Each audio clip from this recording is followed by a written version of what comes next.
Now, this story, we're continuing this afternoon to focus on poor services in Gauteng. The City of Johannesburg is taking steps to safeguard its infrastructure.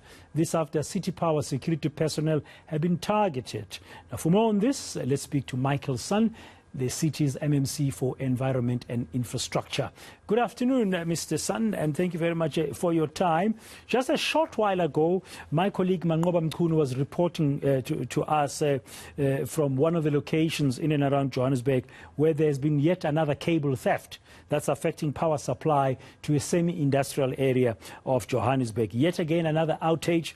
And he spoke to a local businessman. He said he's the last man standing in that industrial area, and they're just selling their business and moving out of that area. That's an impact, a direct impact on small to medium-sized business or business in general of these kind of outages. It's a big challenge for you and your team, I guess, to protect this infrastructure. Good afternoon, Mr. Moyane, and thank you very much for allowing me to be on your show. It is certainly an issue. I think, issue may be an understatement, but a pandemic, not just in the city of Johannesburg. When I spoke to my fellow colleagues in the other metropolitans, in Tshwane, in Kuleleni, we in Gauteng were faced with a serious crisis of infrastructure vandalism, cable theft. In fact, they've advanced to be so aggressive that there is no longer cable theft, but cable robbery. As you rightfully indicated earlier on, that just last week, that 10 armed gunmen stormed one of our substations to hold two of the security guards down so they could rip out cables from the substation. So it is very serious and something that we certainly, in terms of Johannesburg, in City Power, that we are doing as much as we can, including beefing up of security measures. We will be installing CCTV cameras and alarm systems.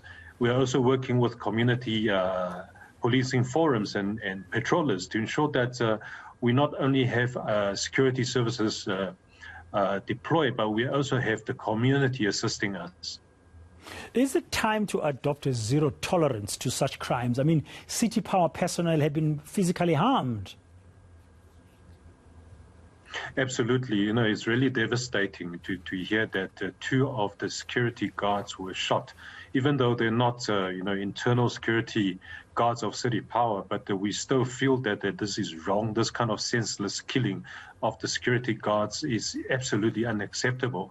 And we really want to plead with the National Law Enforcement Agency, the South African Police Services, to assist us. I think a good starting point would be to establish a cable theft and infrastructure protection unit. After all, this kind of violent crime is now hitting not just Johannesburg, all over the country.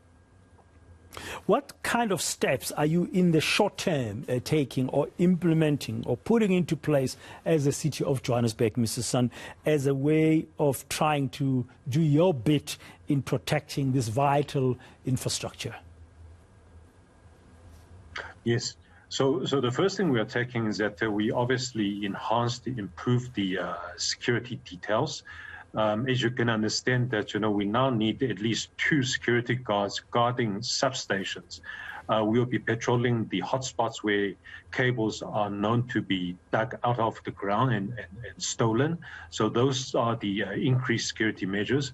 Very soon we'll be looking at installing, as I've mentioned earlier on, CCTV cameras together with a set of alarm systems to protect our infrastructure. But I think very importantly is that we really need the assistance of the community. If there's anything that are suspicious happening around the substations or newly laid cables or even mini subs, we really want to hear it from the community members.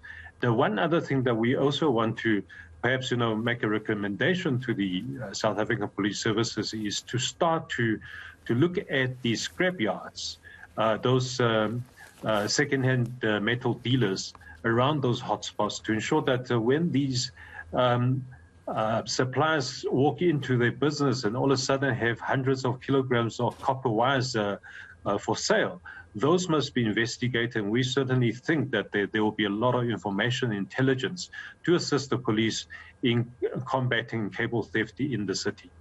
Are the scrapyards the biggest buyers of such of cables that's been stolen like this from City Power? I can share an example with you. So 2 of the cable thieves that was caught with the assistance of members of the community, in fact, they admitted that they were selling these copper cables to the scrapyards nearby.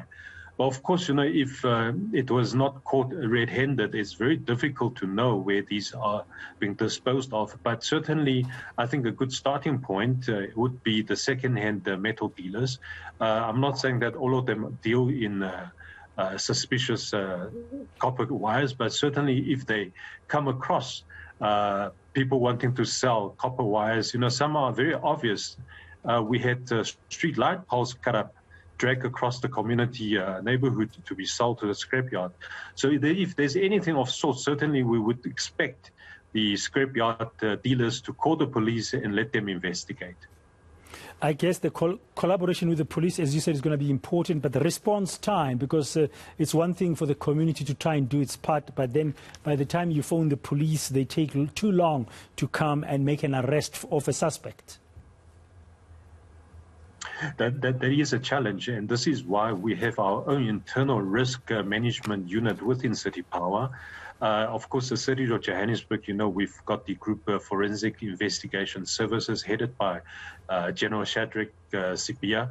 So these are all the internal units and functions that we can use to ensure that we out of our own resources, curb those cable theft. But law enforcement is still the responsibility of the police, and only them that they can investigate this kind of crime. And of course, only the National Prosecuting Authority can prosecute any possible suspects of cable theft and infrastructure damage. Is there any innovation that could be put into place, or you could start investigating now, Mr. Sun, for a long-term thing? Because for as long there is copper wire available, for as long as there's metal available, for as long as there's a scrapyard business, there's a metal business, a business that needs the metal, somebody is going to want to steal it somehow from an easy target. Are you beginning, you and your team and the rest of the council, is trying to think, are there ways to innovate this to further protect in the long term, to change maybe the model of how electricity is supplied? It is something that we are looking at. Unfortunately, if there's a demand, there will be a supply, be it lawful or unlawful. The good thing is that we are looking to host an energy ndaba in the City of Johannesburg probably in a month's time. And there we want to invite all the technology suppliers, good suppliers, service providers to show us, the City of Joburg, if there are any technology out there would curb or reduce cable theft. No, but for the time being, we're looking at, pouring concrete or other mixtures over newly laid cable, so it becomes difficult for cable thieves to get to the cables, but at the same time, it also makes it very difficult for maintenance later on. But as we go along, we will certainly find those technology. The City of Joburg, we certainly want to lead in those innovative solutions, and hopefully that we can share with the other municipalities across the country to fight this epidemic of cable theft and infrastructure damage, by holding each other's hand. Finally, Mr. Sun, and very briefly, if you may answer this question, there's voices already within your city management that this could equate to economic sabotage, what we are seeing happening here. Would you and your fellow councillors in the City of Joburg try and push for harsher sentences, change the legislation to get anybody who deals illegally in copper wires and such to face the stiffest possible sentences and time in jail if they are caught? Would you support that? Because, some of your colleagues are now calling this economic sabotage. If it is such, then it should be met with the harshest possible jail sentences.